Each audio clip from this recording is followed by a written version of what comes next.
I know we are all justifiably talking about the massive federal overreach of the Trump administration sending the military into Los Angeles. This calling in of 4,000 National Guards against the will of the governor, who is responsible for those soldiers. The escalating of violence against our friends and neighbors while mostly peaceful protesters are painted as anarchists. And we should be, because LA is only the tip of the spear.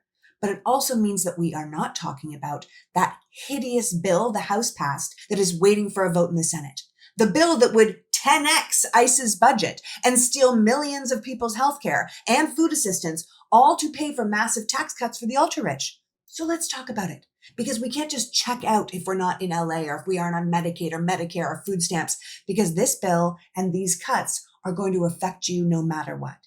Without Medicaid dollars, hospitals that are already struggling, particularly rural hospitals, are going to have to shut down because they are fundamentally running on Medicaid money.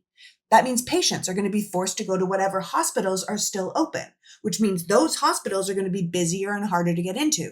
So while some people will just die because they can't make it to that hospital, everyone else is going to drive up the costs and the wait times at the facilities that remain open, which is going to affect everyone, even people who have private insurance. The same goes for grocery stores. Americans are already dealing with rising food prices. Donald Trump ran on lowering the cost of eggs, but our food prices have only gone up.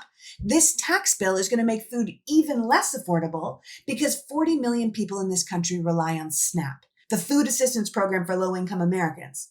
But if SNAP goes away, even if you don't personally use SNAP, your local grocery store could go bankrupt without those SNAP dollars coming in. So while some people will starve, other people are going to lose their grocery stores, or the prices will have to go up to offset the lost customer base. Everything is connected.